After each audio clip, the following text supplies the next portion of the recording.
But in this business since 1988. We got some investors that have been here since the score phone days of 1980. None of us have ever seen a cumulative run like this. Visit offshoreinsiders.com. Literally every single handicapper on a ridiculous run, including me, Joe Duffy, at Joe Duffy's Picks. In fact, I'm only the third hottest handicapper in the world. The other two, go see for yourself. Stevie Vincent in the NBA, Master Lockline College Basketball. But doing very well, 41-25 in the NBA for 2021. Wise guy play among 4 NBA plus a college basketball winner. And it's all at offshoreinsiders.com. All right, why don't we get to some information for today? These are your top contrarian bets. Well, these are your top public consensus plays, and contrarian bettors would say to bet on the other side.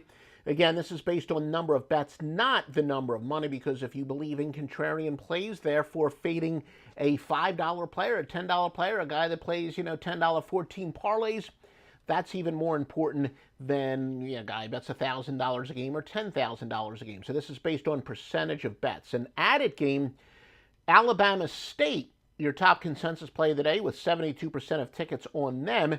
Now, again, the theory is to bet against them if you're a contrarian player. And then Miami of Florida with 70% of bets. And no surprise there because, of course, the public absolutely loves to bet road favorites.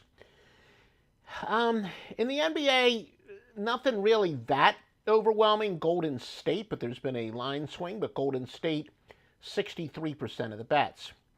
Now let's get you a free winner for today, and it is to go with Cleveland and Utah over the 205 from Joe Duffy's Picks. The Cavs are the top under team in the NBA, going under 9-2 by an average of minus 13.2 points per game. Utah goes under 6-4 by minus 4.2 points per game.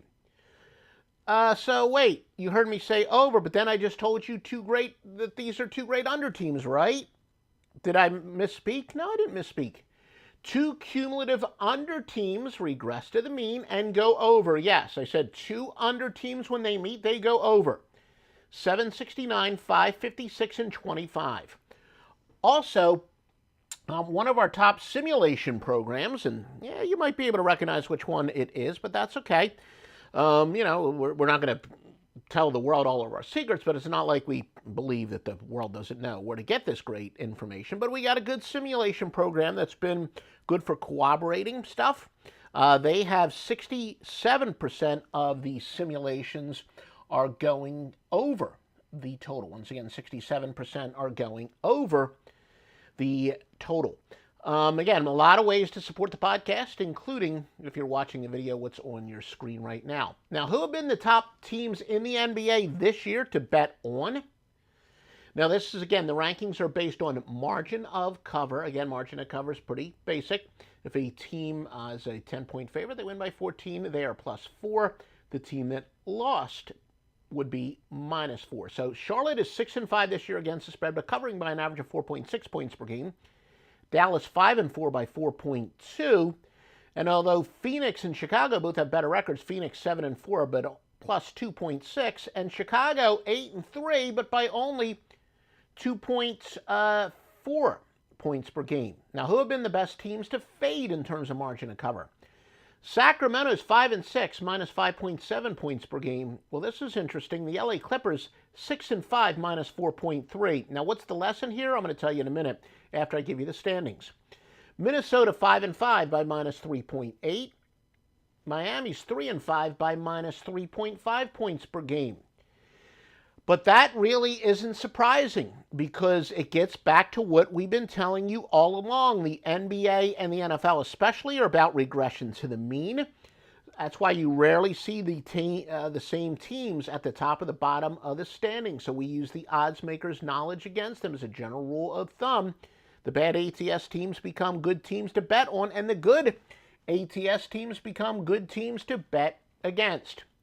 What are the biggest line moves today in the NBA? Indiana Pacers opened up as a 1-point favorite, but they're now 3-point underdogs. So yeah, Golden State went from an underdog to a 3-point favorite. Philadelphia went from -4 to -7. And And that's really about it when it comes to the big line moves in the NBA. Alabama State opened up as a 5.5-point favorite in college basketball in our added rotation game. They're now minus 8.5. And Virginia Tech did swing from a 1.5-point favorite to a 1.5-point dog against Duke. Of course, the public, obviously Duke is a quote-unquote public team. They see Duke as an underdog, but of course, Duke's had that atrocious year. No wonder Mike Krzyzewski wants the whole season canceled or whatever. Ohio went from a 7-point favorite to a 9.5-point favorite. Why don't we check a few injuries? And again, please, if you do like this information, literally like it. Give us a comment, etc.